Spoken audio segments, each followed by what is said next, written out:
नमस्कार दोस्तों, स्वागत है आपका हमारे चैनल बिहारी नॉनस्टॉप न्यूज में। तो चलिए बिहार की 10 प्रमुख बड़ी खबरों को जानते हैं। तो खबरों की ओर आगे बढ़ने से पहले एक नजर सुर्खियों पर। बिहार बीएड एडमिशन 2022 आवेदन के लिए एक्टिव हुआ पोर्टल। 23 जून को होगी परीक्षा। भीषण गर्मी की चपेट में मुजफ्फरपुर, सभी स्कूलों का समय बदला, अब 11:30 बजे होने लगी छुट्टी। देश में सबसे प्रदूषित शहर रहा पटना, केंद्रीय प्रदूषण नियंत्रण बोर्ड ने जारी की रिपोर्ट। पटना में 5 मिनट में पहुंचेंगे दीघा से गांधी मैदान। 30 मई को सीएम करेंगे जेपी गंगा पाथवे का उद्घाटन। गया सहित कई स्टेशनों पर खोले जाएंगे दवा काउंटर। यात्रा के दौरान रेल यात्रियों को इलाज के साथ मिलेंगी दवाएं। सीबीएसई बोर्ड की परीक्षा आज से शुरू। एग्जाम सेंटर पर ये सभी प्रोटोकॉल का करना होगा पालन। जाने जरूरी बातें। बिहार के शहरों में स्थापित होंगे डाटा सेंटर। 817 करोड़ रुपए निवेश का मिला प्रस्ताव। लालू प्रसाद पर अमित शाह का तंज, मुकेश साहनी को लेकर कही ये बात।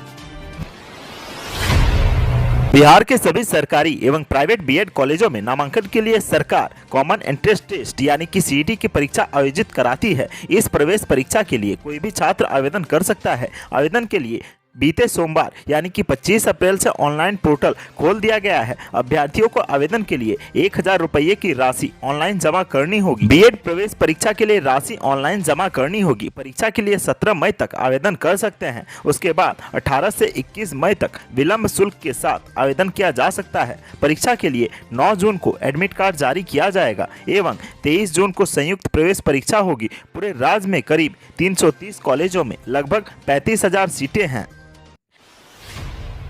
मुजफ्फरपुर जिलाधिकारी की ओर से जारी निर्देश के बाद जिले के सभी स्कूल 11:30 बजे तक ही चल रहे हैं। अत्यधिक गर्मी और लू को देखते हुए यह निर्णय लिया गया है। डीएम ने आदेश दिया है कि सोमवार से सभी सरकारी और प्राइवेट स्कूल, प्री स्कूल समेत आंगनबाड़ी केंद्र भी 11:30 बजे तक ही चलेंगे। डीएम ने कहा कि अगर कोई भी शिक्षण संस्थान इस निर्धारित अवधि के बाद चलता है तो उस पर कार्रवाई की जाएगी। डीओ ने कहा कि सभी स्कूल बच्चों के स्वास्थ्य को देखते हुए साफ पीने के पानी और गर्मी से बचाव को लेकर अन्य व्यवस्था करेंगे।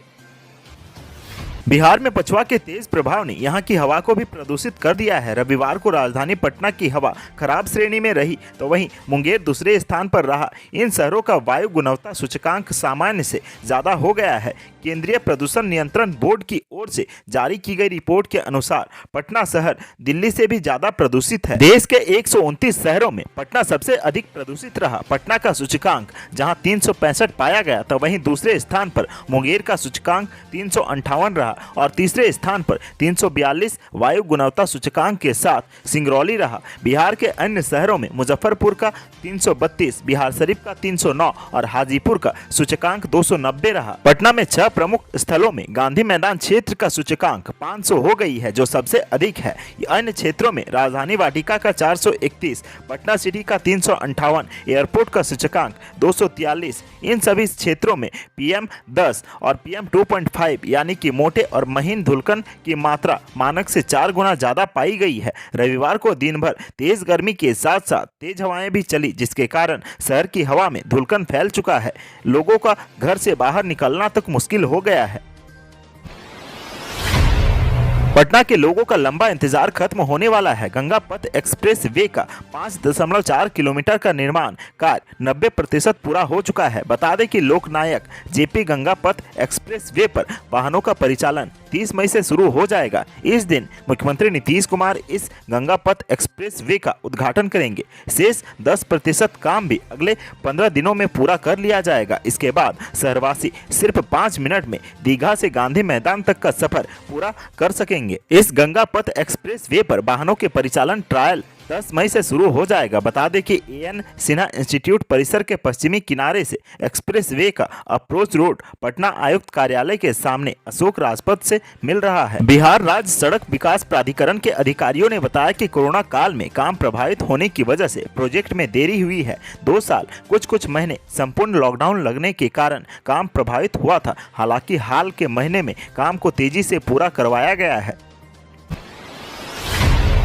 रेल सफर के दौरान तबीयत खराब होने के बाद घबराने की जरूरत नहीं है। इलाज के साथ साथ दवाएं भी उपलब्ध कराई जाएंगी। रेलवे अपने यात्रियों को एक से बढ़कर एक योजना का लाभ दे रहा है। यही नहीं, उल्टी, दस्त, बुखार और अन्य छोटी बीमारियों के लिए दवाएं भी दी जाएंगी। इसके लिए रेलवे ने एक रणनीति तैयार की है। अब रेलवे स्टेशनों के प्लेटफॉर्मों पर दवाओं के लिए स्पेशल काउंटर खोले जाएंगे। रेल यात्रा के दौरान उल्टी, दस्त, दर्द और बुखार सहित अन्य बीमारियां होने पर तुरंत प्लेटफॉर्म पर दवा खरीद कर खा सकते हैं। दवा के साथ साथ काउंटर पर ORS का घोल भी मिलेगी। रेलवे बोर्ड ने इसकी तैयारी शुरू कर दी है। रेलवे अधिकारियों ने बताया कि सब कुछ ठीक ठाक रहा तो वित्तीय वर्ष 2022-23 में गया रेलवे स्टेशन सहित 5 रेलवे स्टेशनों पर रेल यात्रियों के लिए दवा का स्पेशल काउंटर खोले जाएंगे। पहले रेल सफर करने के दौरान बीमारी होती थी तो रेल यात्रियों को परेशानियों का सामना करना पड़ता था, लेकिन इन परेशानियों को रेलवे अब जल्द से जल्द दूर करेगी। इसके कारण ट्रेनों में सफर करने वाले यात्रियों को अब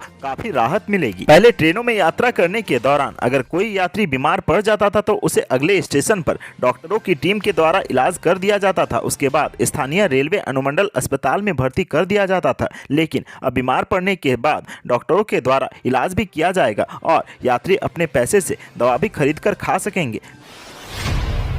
CBSE 10वीं और 12वीं के टर्म 2 परीक्षा 26 अप्रैल यानी कि आज से शुरू हो रही है। पहले दिन 10वीं की पेंटिंग की परीक्षा होगी, वहीं 27 अप्रैल को इंग्लिश की परीक्षा होगी। 12वीं के पहले दिन एंटरप्रेन्योरशिप की परीक्षा होगी और 2 मई को हिंदी की परीक्षा होगी। स्टूडेंट्स को परीक्षा सेंटर पर 10 बजे तक एंट्री कर लेना है, उसके बाद एंट्री नहीं दी जाएगी। CBSE के अनुसार स्कूल ड्रेस में परीक्षार्थियों को परीक्षा देने आना होगा। प्राइवेट कैंडिडेट को हल्के रंग के कपड़े पहनने हैं। दूसरी ओर एडमिट कार्ड पर प्रचार का साइन होना चाहिए। एक कमरे में कुल 18 परीक्षार्थियां परीक्षा देंगे। बोर्ड ने कहा कि अभी टर्म 1 और टर्म 2 के मार्क्स का वेटेज तय नहीं किया गया है। क्वेश्चन पेपर की समीक्षा के बाद ही यह तय किया जाएगा। टर्म 2 की परीक्षा में हर केंद्राधीक्षक को अपनी टीम के साथ प्रश्न पत्र का रिव्यू लेना है। बता दें कि पिछले टर्म की परीक्षा में कई विषयों के कुछ सवालों पर बवाल हुआ था। उसके बाद CBSE के प्रश्न के अंक सभी स्टूडेंट्स को देने पड़े थे, इसीलिए बोर्ड ने इस बार यह निर्णय लिया है।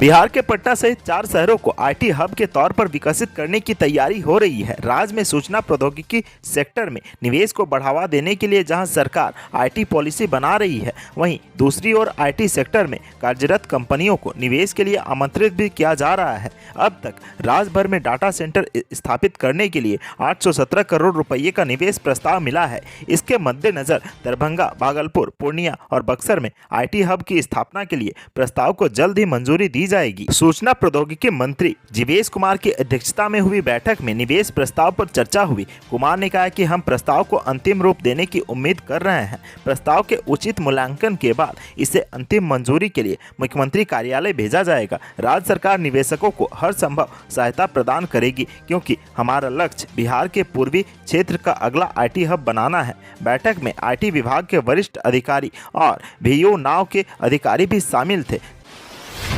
गृह मंत्री अमित शाह ने लालू प्रसाद पर तंज कसते हुए कहा कि बिहार की जनता लालू प्रसाद के जंगल राज को अभी भी नहीं भूल पाई है। राजद अपने पोस्टर बैनर से लालू प्रसाद के फोटो हटा रही है, लेकिन बिहार की जनता उनके जंगल राज को नहीं भूल पाई है। अमित शाह ने बीजेपी से पंगा लेने के बाद बिहार की सियासत में अलग थलग पड़े विकासशील इंसान पार्टी के अध्यक्ष और पूर्व मंत्री मुकेश साहनी को भी अपने निशाने पर लिया। OBC आयोग का अध्यक्ष भगवान लाल साहनी को बनाने से लेकर माल्ला समाज के लिए NDA सरकार द्वारा किए जा रहे कामों को भी अमित शाह ने प्रमुखता से गिनाया। शनिवार को अमित शाह भोजपुर के जगदीशपुर स्थित दुलौर मैदान में आयोजित वीर कुंवर सिंह के विजयोत्सव कार्यक्रम को संबोधित कर रहे थे। सभा को संबोधित करते हुए उन्होंने प्रधानमंत्री नरेंद्र मोदी द्वारा मछुआरा समाज को आगे बढ़ाने के लिए किए गए प्रयासों का जिक्र किया। यूपी विधानसभा चुनाव में विकासशील इंसान पार्टी प्रमुख मुकेश साहनी लगातार केंद्र की बीजेपी सरकार पर हमलावर थे।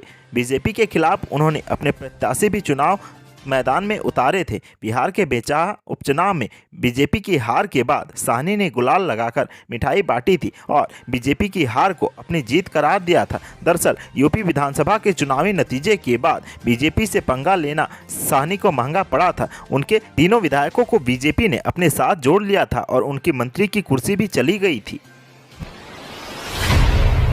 साली स्थित पातेपुर के मुख्य सचिव के कार्यालय की ओर से निर्गत पत्र के आलोक में सभी राजपत्रित अधिकारी द्वारा पंचायत में चल रहे विभिन्न योजनाओं की भौतिक जांच के आदेश के बाद होने पर पातेपुर वीडियो ने प्रखंड के अगरेल खुर्द पंचायत में कई योजनाओं की जांच की। जांच के क्रम में वीडियो ने पंचायत में चल रही सभी योजनाओं में भारी अनियमितता पाई है। इस संबंध में वीडियो मनोज कुमार राय ने बताया कि पंचायत में चलने वाली बिहार सरकार की अति महत्वपूर्ण योजना 7 निश्चय अंतर्गत संचालित नल जल योजना, प्रधानमंत्री आवास योजना, ग्रामीण मनरेगा योजना समेत पंचायत में स्वास्थ्य उपकेंद्र के जर्जर स्थिति पर गहरी नाराजगी जाहिर करते हुए नल जल योजना में पंचायत के वार्ड संख्या 11 के पूर्व वार्ड सदस्य एवं सचिव द्वारा नल जल योजना की राशि का बंदरबाट करने एवं योजना को धरातल पर नहीं उतारने के विरुद्ध पूर्व में भी वार्ड सदस्यों को नोटिस भेजा गया था। जांच के दौरान निर्देश दिया गया है कि 1 सप्ताह के अंदर मानक के अनुरूप क्रियान्वयन नहीं होने की स्थिति में सरकारी राशि के गबन करने के आरोप में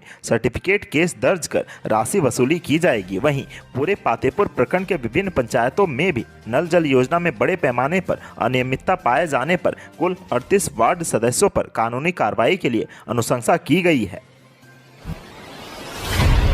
30 नई सीएनजी बसें पटना शहर की सड़कों पर दौड़ेंगी। इनके लिए टेंडर पूरा हो गया है और कंपनी को सप्लाई ऑर्डर भी दिया जा चुका है। 2 कंपनी मिलकर इन बसों की आपूर्ति करेगी। अगले माह तक बीएसआरटीसी की सिटी बसों के बेड़े में ये बसें शामिल हो जाएंगी। शहर की सड़कों पर दौड़ने वाली ये पहली एसी सीएनजी बसें होंगी। वर्तमान में 70 सीएनजी बसें शहर की सड़कों पर दौड़ रही हैं। इनमें 50 नई हैं, जबकि 20 पुरानी डीजल बसों में सीएनजी किट लगाकर उन्हें सीएनजी में बदला गया है, लेकिन इनमें से कोई भी एसी नहीं है।